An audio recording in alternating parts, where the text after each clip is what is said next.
Aloha, welcome to Wisdom Flow Podcast. I'm Jennifer Lynn, your host. Today we'll talk about the first of the 8 limbs of yoga, Yama. The word Yama means to curb or to discipline in a healthy way. The Yamas are 5 ethical precepts that help us curb our human compulsion and live more consciously.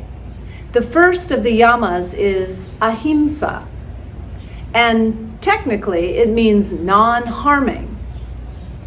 But we like to flip things to the positive polarity, and so we say Ahimsa is the active practice of loving kindness. Now that sounds like a soft sentiment, and it is, but there's a science behind kindness. You see, what we learn in the science of yoga, and it is a science, is that everything in the world of the seen rises from the world of the unseen. Now, if you know a quantum physicist, he or she will agree with you. We have, for centuries, tried to understand material reality by chopping things into smaller and smaller parts, and we get down to the atom, and we know that atoms are 99% plus space. More than 99% of an atom, and everything is made of atoms, is space. But that space is not empty or dull. It is filled with frequencies that can self-organize, frequencies that we have an influence over. We're starting to understand in the field of quantum information biology that it is not through our chemistry that the different little parts within us are communicating. More, it is through electromagnetic fields, organized energy, and photons, little tiny bits of light also filled with information and energy. What does that have to do with loving kindness? Well, you know that when you have a certain mood and attitude in your body, it will affect the chemistry of your body, won't it? Often it will even affect the expression on your face, or the way you hold your posture, or whether or not you feel energized or very, very tired. So emotion, energy in motion, is deeply connected to the way the structures of our body organize and flow, the level of our well-being, even our biomechanics. You might say our biography is written in our biology. So back to loving kindness. Maybe you feel clearly what it is like to offer kindness to someone, or what it feels like to offer kindness to yourself.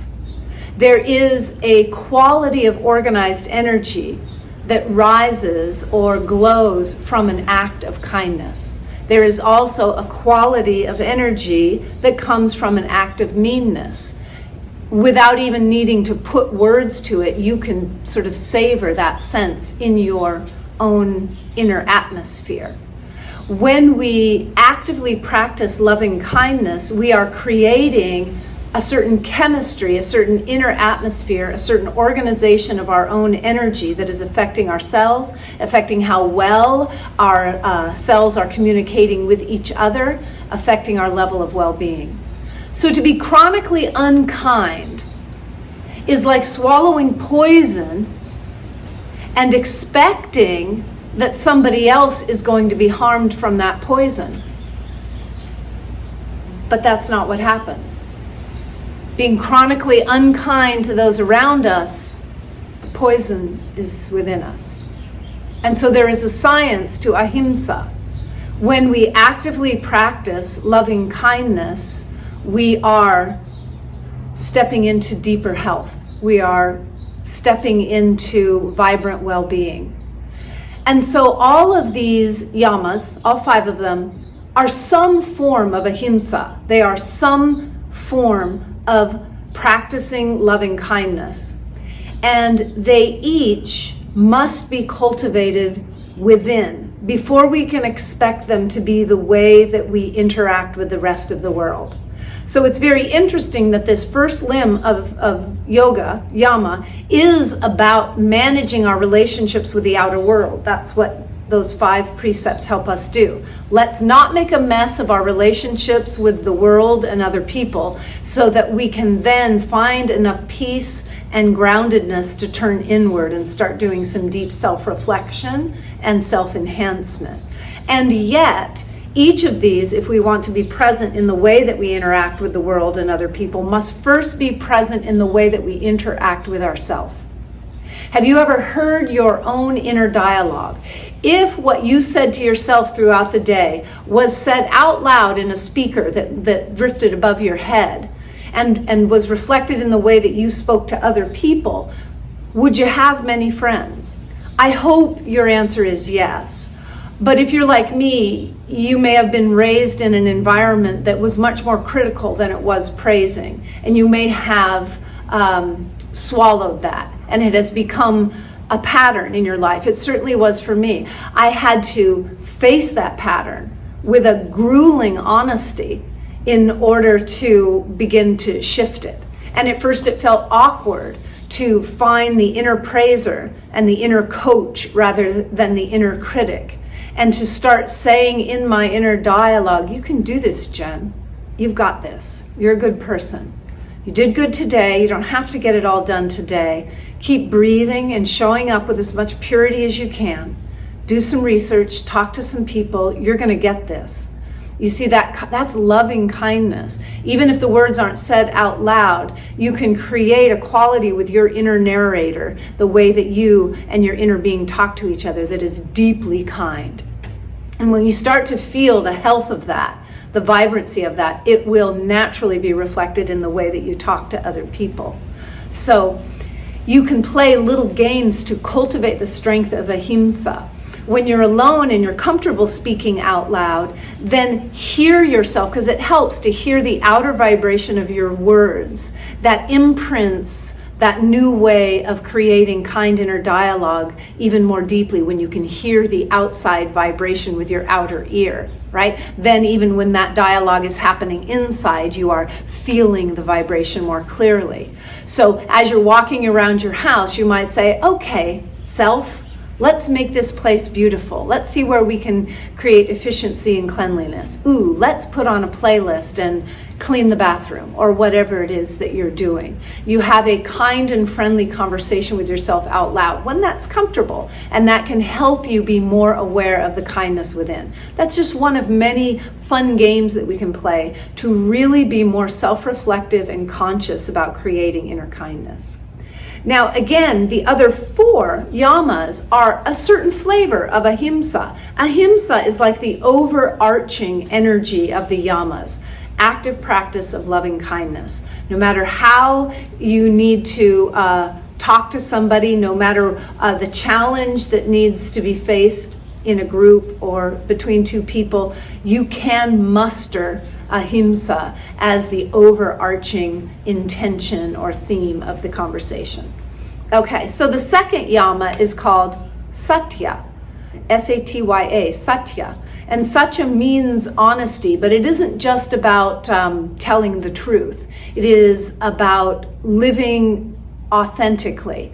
Often when we are reporting a story, we will feel sort of a shadowy part of us wanting to tilt the story in a way that makes us look better, right?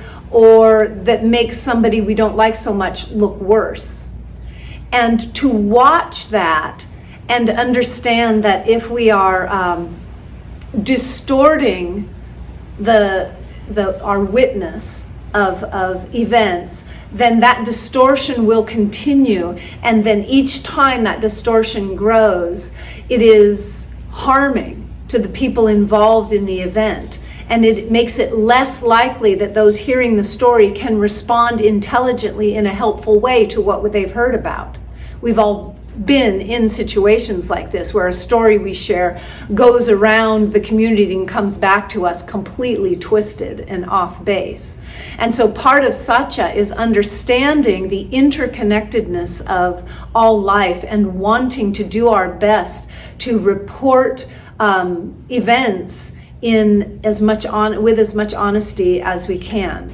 Avoid exaggerating, self-aggrandizing, Avoid mean-spirited gossip that might set people against each other. Remember, mostly what we're looking at here is the science of the vibrational energy that moves within us as we make these choices. Have you ever made a choice to tell a mean-spirited lie, to set somebody in a bad light, and then later in your quiet moment you are there with that shadowy energy that that cry for love that caused you to tell that falsehood, and you can feel that raw donut in your stomach feeling is an indication of the discord of the energy within you, which is going to make it more difficult for you to maintain your well-being. So again, it's like swallowing the poison and thinking that it's going to harm other people. So not only do we want to report facts as clearly as we can, we also want to understand that our choices are authentic and that our responses and expressions are authentic. We've all gotten pretty good at putting on that mask of pleasantness when there's unrest inside, or doing that thing and pretending to like doing it because many people think we should be doing it. And as we start to deceive ourselves on a regular basis, we lose the clear and honest connection with our inner guidance. It's hard to even feel clearly who we are and live purely from that self-knowing. So there's an element of Satya that's saying, be authentic, even if it's an unpopular choice. If it is clear and honestly coming from who you really are, it's going to work itself out and be of benefit in the end. So that new level of honesty each day, that's a Satya, and it is, maybe you can sense a flavor of Ahimsa. It's a flavor of kindness. So the third Yama is called Astaya, and technically it means non-stealing, Astaya. But we say it is the practice of receiving only that which is freely given. A commitment to receiving only that which is freely given.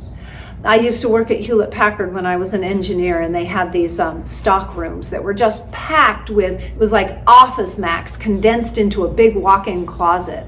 And everything was free because they wanted engineers to be productive.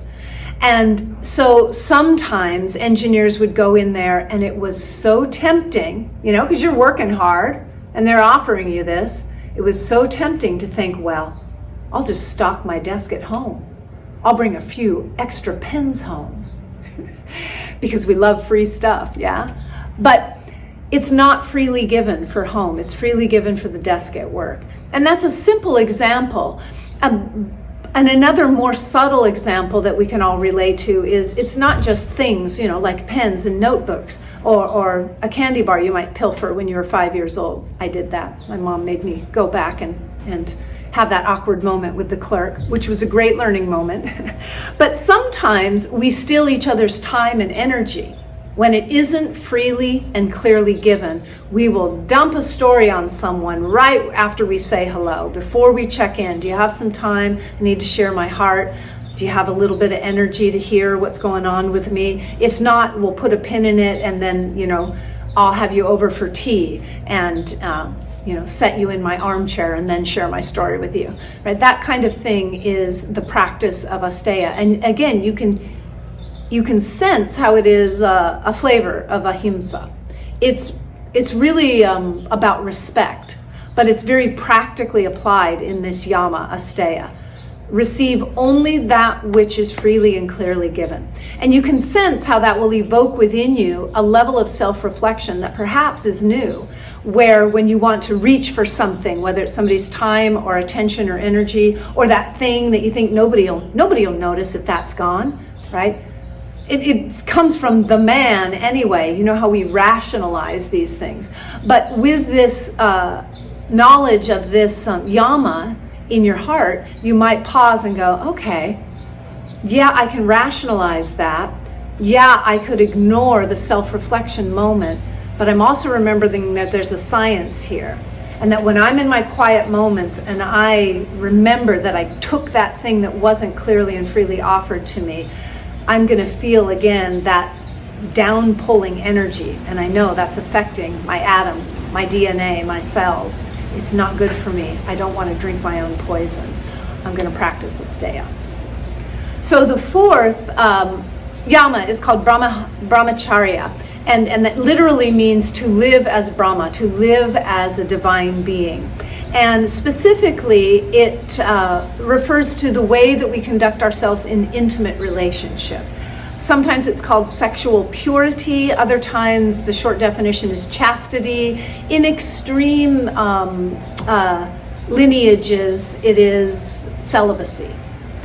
And so in the wisdom flow vision, which is really based in Shiva Shakti Tantra, we say that instead of trying to subdue the natural urges of our creaturehood, because we understand those also as divine, we want to purify them.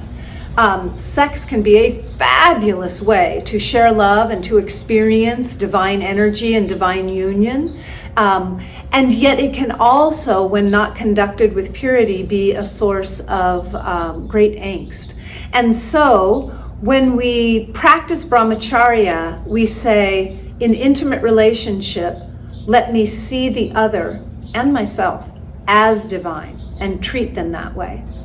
And it also reflects on the way that we would respond to other people's intimate relationships. Have you ever been with a girlfriend that's married? She's not maybe getting along with her husband, and then you would sort of trash talk the husband and feel okay about that because you feel like, I'm standing up for my girlfriend. And yet, if the husband was standing right there, you are saying things that you would never say in his presence.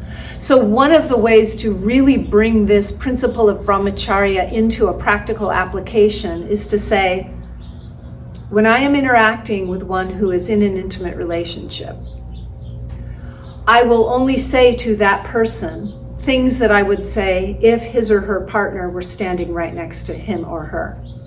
Do you get that? I will only say to this person things that I would easily and freely say if their partner, their intimate partner, were standing right next to them. That simple commitment keeps us out of all kinds of hot water. Another way to think about Brahmacharya is, instead of doing all this avoidance of negative compulsions, to say, I will cultivate an intimate relationship with my inner being, with myself. I will learn to feel the sensual nature of the divine spark within me coming to life through the pleasures of the day, the way that I stretch my muscles and strengthen them on the mat, the way that I reach for healthy food, the way that I breathe in the fresh air and turn my face to the sun, the way that I hug my friends and laugh. When we live life with a sense that we are in a love affair with God through nature, there becomes sort of a sensual intimacy in our interaction with the world and our interaction with our inner world. And when that gets very juicy, we don't feel so needy. We're not as likely to grasp for that feeling from others and do it in an inappropriate way. And so developing your own deep, intimate relationship with the God within you is a fabulous way to strengthen Brahmacharya and really honor those in intimate relationship. So the fifth Yama is called a Parigraha. And again, the technical definition might be non-grasping. But that begs the question, what is it that we're grasping onto?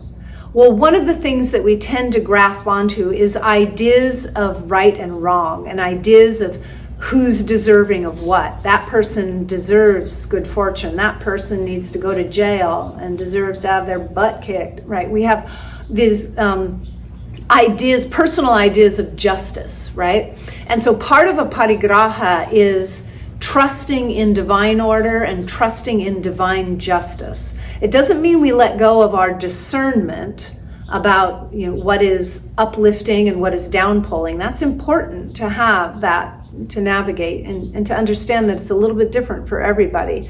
that little rudder of right and wrong. But a Parigraha is actively practiced from the positive polarity by remembering two things. One, can I get good at celebrating the successes of others? Two, can I get good at offering compassion when others suffer? Now, it's easy to go, oh yeah, but what if it's somebody who you think is unworthy, who already has more than they need, and then they get more? It's not as easy to celebrate their success, is it? Because we have these ideas of justice, like, hey, that person doesn't even appreciate what they already have, and now they have more? Who's planning this, right? But it's important to remember that really what we're working with is our own inner energies. And when we can more naturally celebrate the successes of others, what we're doing is setting ourselves up to live more in the energy of, yay, success can happen, which is what calls it into our own life. So if you come away from the duality of who deserves what, I can't celebrate that success, that person is undeserving. I can't offer compassion to that schmuck.